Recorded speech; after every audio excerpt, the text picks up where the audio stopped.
Mohamed, vous imaginez que ça va être difficile de parler après Madame la Présidente, le spécialiste Dawa et mon président Dimo. Et on va essayer de compléter un tant soit peu ce que les collègues ont eu à dire ici, c'est-à-dire sur les TRS et un peu sur la candidature du président Macky Sall au poste de secrétaire général des Nations Unies. Peut-être mën na wax sax wolof ndax ci wàllu TRS parce que bon tubaab bi wax dëgg yàlla tubaab bi wax nañ ñun wolof yi mën nañoo wax wolof donc tukulóor bi presque tubaab la rek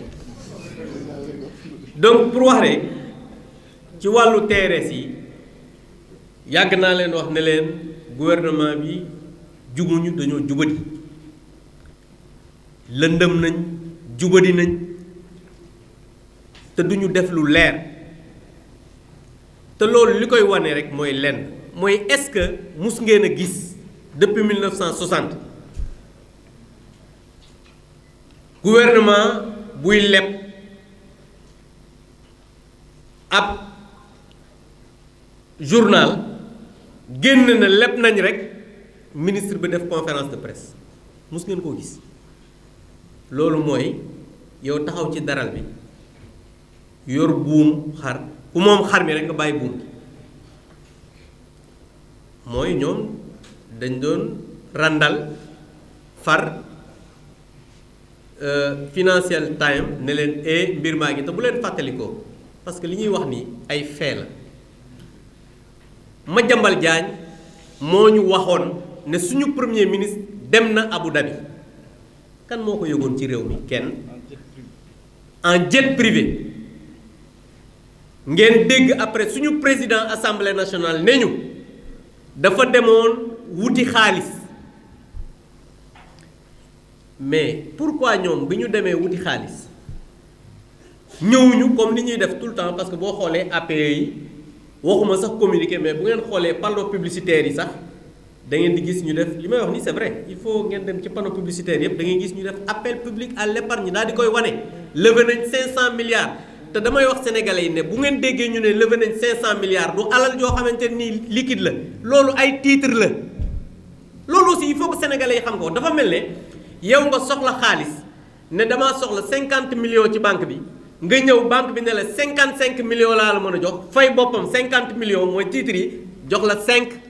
millions maanaam yow 5 rek ngay am pour dire suul bukki la ñuy def loolu je pense que il faut que sénégalais yi xam exactement lan mooy seen appel public à l'épargne ak leen titres yi nan lay demee muy beneen bi mooy TRS yi madame la présidente wax na ko ci dowaab ne leen TRS même le ministre moom dafa wax ba dugal boppam te xamu ko parce que dafa ne forme dérivée la maanaam forme dérivée moom mooy loo xam ne du conventionné parce que su fekkee ne yow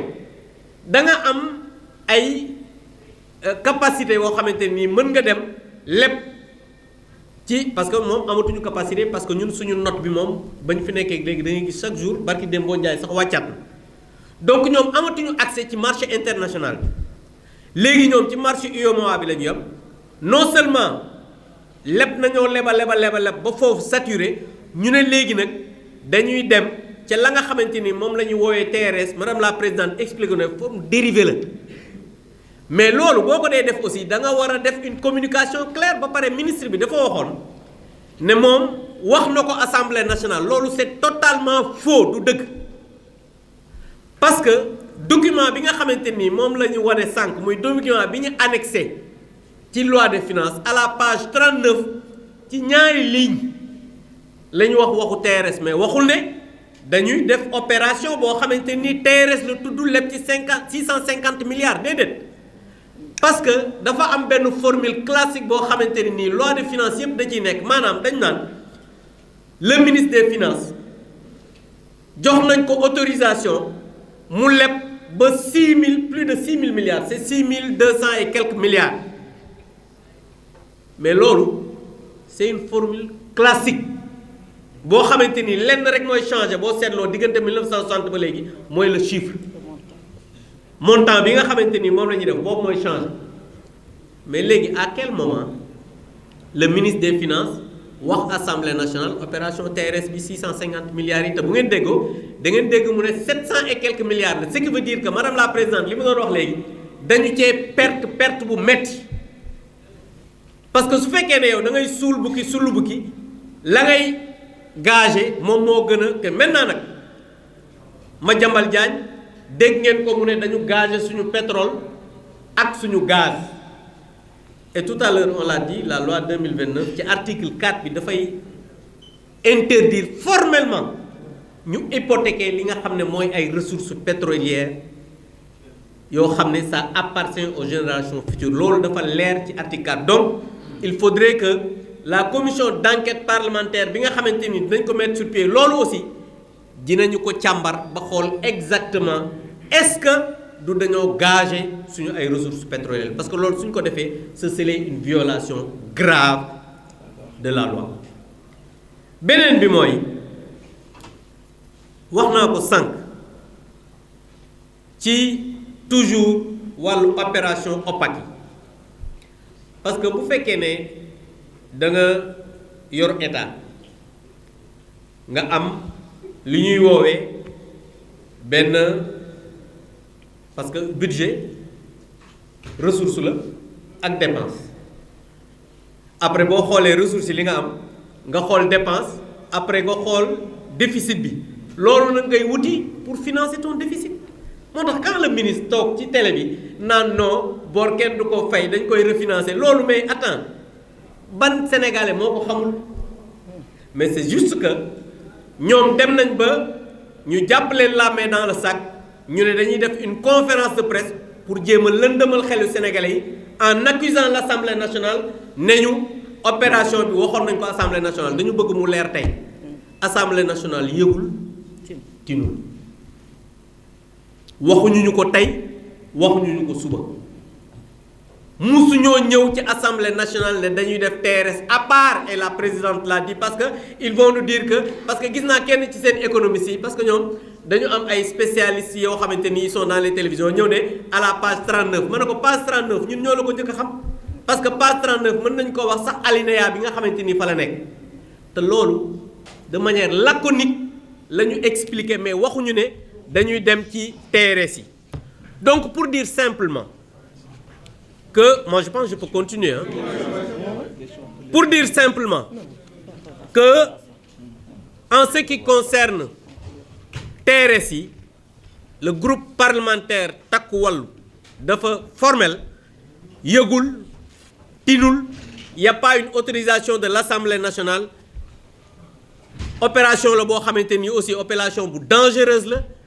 parce que vous vous rappelez madame la présidente Aïssata Tall Sall à l'époque waxoon na benn intervention et l'intervention était devenue virale mooy li ñuy wax ci waxu attention au fonds vautour te ku wax vautour xam ne lu dangereux la et tey jii bu ñu demee ba ay waxu défaut paiement ñuy dem ba ñuy matraquer fiscal parce que lii dawaa wax yépp ça entre dans le cadre bi nga xamante ni état bi tey jii am nañ jafe-jafe yoo xamante ni daf leen di permettre tey ñu nekk ci matraquage fiscal bu metti nekk ci ay lépp boo xamante ni nii kenn xamul àpp la li ñu lépp diggante 2024 ak léegi kenn xamul nu mu toll parce que yéen a ngi doon dégg ñu naan 15 000 milliards la ñu lépp ñun en 12 ans ñoom aujourd'hui presque ñi ngi naan est-ce que egguñu 8 000 milliards et loolu mënuñu ko xam parce que le bulletin statistique de la dette bi nga xamante ne nii dawaa sax eggul foofu mooy loolu c'est un document public maanaam tout sénégalais am na droit accéder ci li nga xamante ni moom la ñuy woowee bulletin statistique de la dette pour xam exactement dette Sénégal au-delà même du parlementaire que la loi autorise à travers la LOLF d'accéder sans réserve aux informations financières. Le citoyen lambda a le droit d'accéder à ce bulletin statistique de la dette. Donc pour dire que nous avons tey jii dañoo am gouvernement boo xamante ne ni non seulement jubuñu jubaluñu xaajuñu sax dem bay jubanti donc loolu jàpp naa ne il faut que sénégalais yi xam ko mu leer maintenant nag pour ñëw ci mbiru candidature président Macky Sall sànq madame la présidente wax na ko xam nga il faut que sénégalais yi xam benn mbir mooy Sénégal bi candidature bi tey la gën a dëggu tey la gën a crédible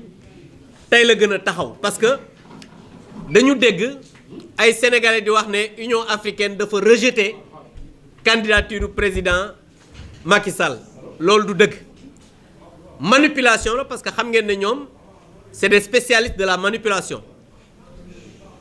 li am mooy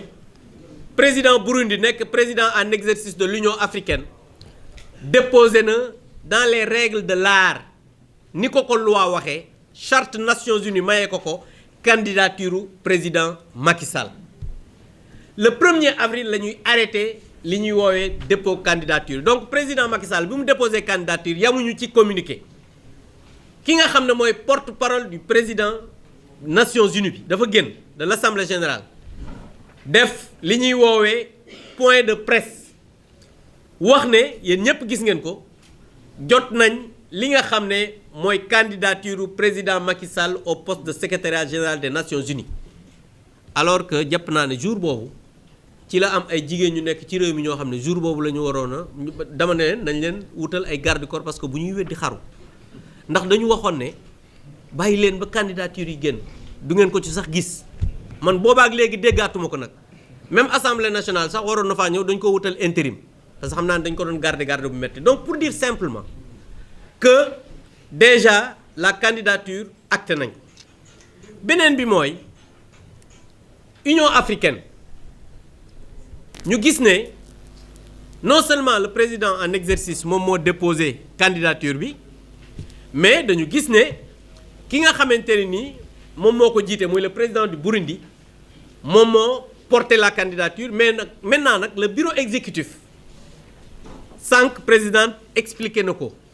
dafa am lu ñuy woowee mooy li ñuy woowee procédure de silence moom mooy bu fekkee ne jotuñoo examiner ca assemblée générale bi la candidature ñu ne léegi dañuy def benn résolution pour xool est-ce que li nga xamante ni mooy l'Union africaine dina par résolution dina soutenir la candidature maanaam dina dëgëral candidature mais candidature moom dem na ba pare accepté nañ ko et incha allah président Macky Sall dina bokk ci ñuy compétir je pense que loolu rek ndam la yow tey nga gis ñu ne poste bi nga xam ne parce que la charte des Nations Unies boo demee à l'article 97 dañ lay wax ne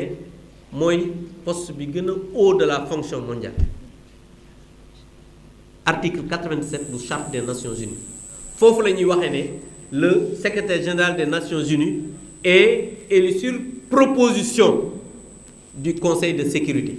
mooy benn nit bu amul naataango ci àddina. waaw loolu bu fekkee ne yow Sénégal drapeau yi ñuy def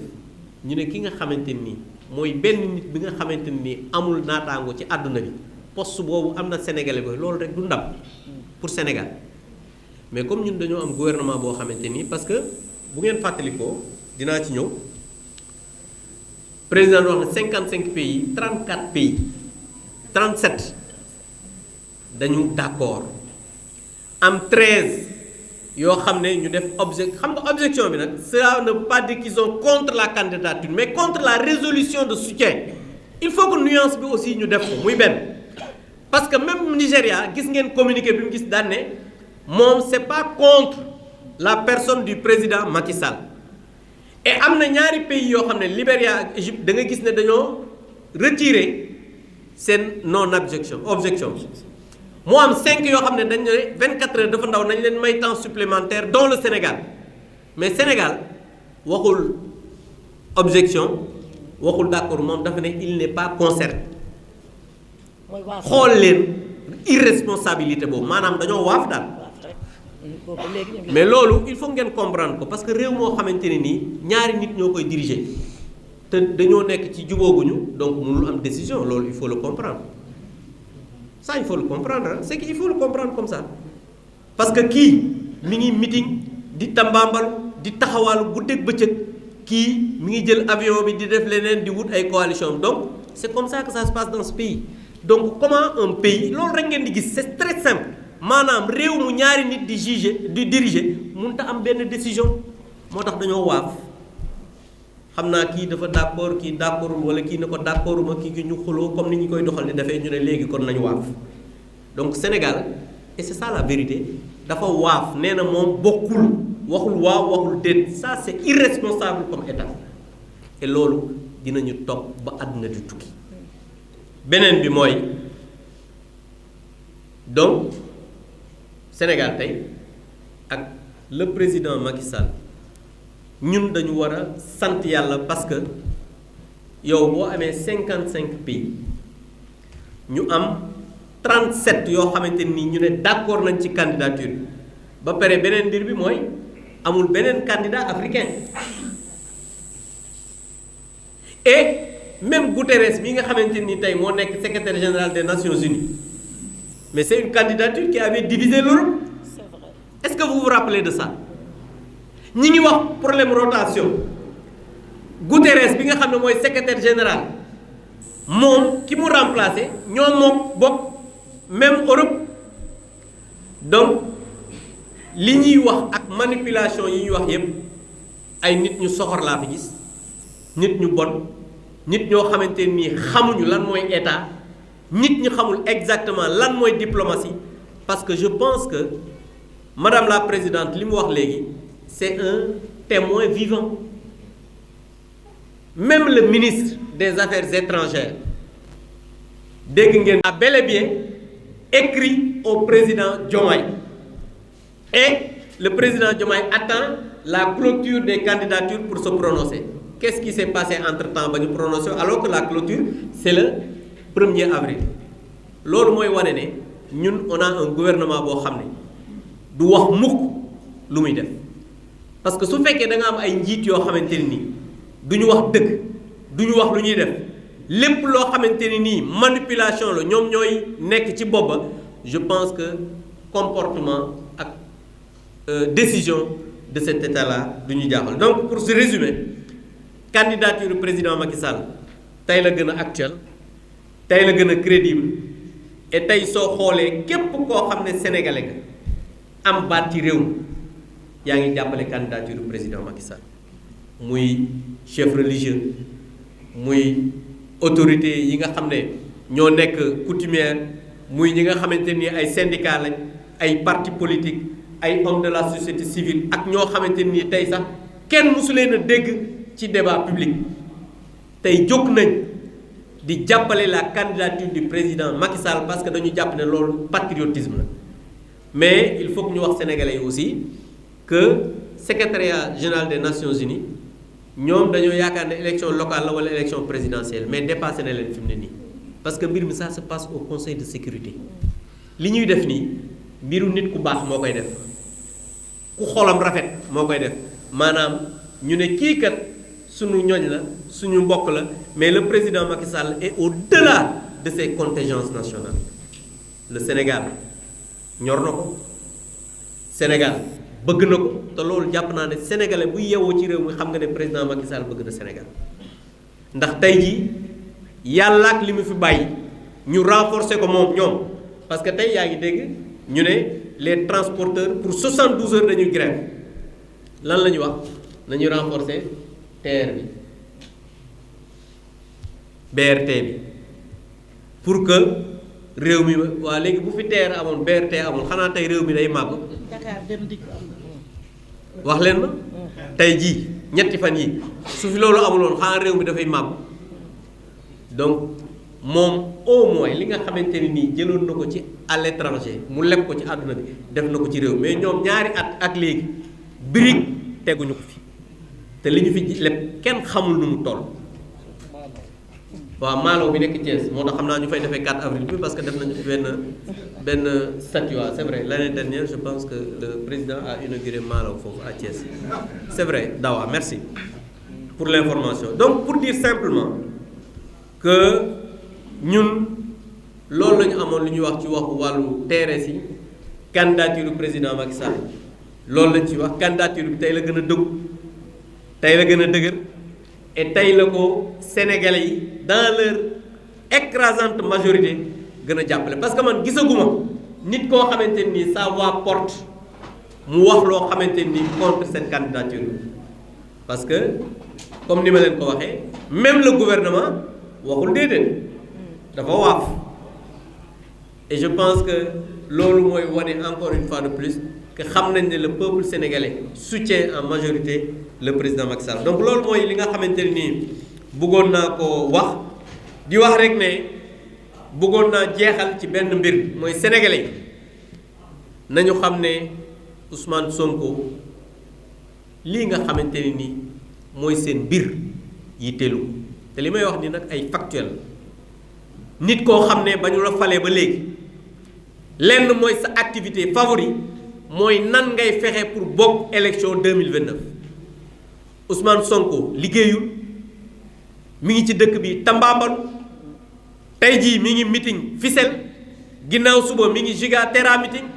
dem na fi meeting Milan suba mu ne dina dem le 19 avril France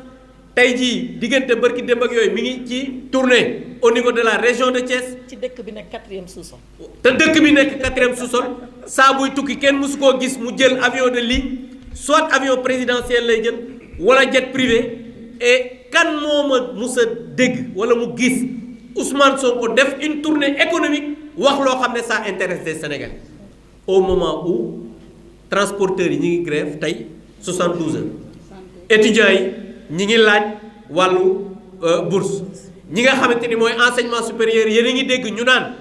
menacé nañ pour que éventuellement mën na am sax année invalide les travailleurs de la santé ànd gësëm ñi ngi grève enseignants yi waxatuma ko parce que dañ leen a couper sax seeni salaire mais est-ce que réew mu mel noonu premier ministre war naa am jotu politique di def ay tournée politique wala muy tambaabalu ci réew mi di jël alalu réew mi di ko pasar pasare loolu c'est une réflexion boo xamante ni bëggoon naa ko wax sénégalais yi laaj leen cette question là pour que ñu répondre à cela maa ngi leen di sant di leen gërëm wasalaam. Bravo Abdou. Je crois que maintenant on est au terme. dafa am ay questions yoo leen bëgg a poser. C'est bon léegi xanaa lépp leer na. li ñu mën a wax rek mooy ci mbirum situation économique bi Abdou wax na sànq naan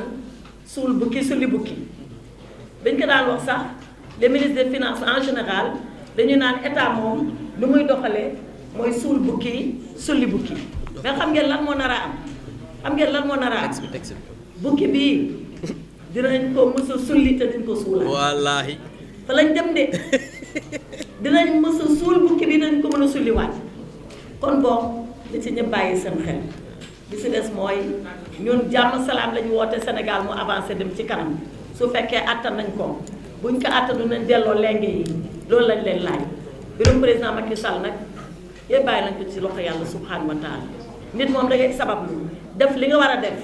te moom def na li mu war a def ñu nit suñu kéemtalaay kattan ñu ngi jéem a def li ñu war a def Sénégal yëpp nag ànd ci comme ni ko Abdou waxee li si des nag mu ngi ci loxo yàlla bu yàlla ne waaw ku mu neex waxal déet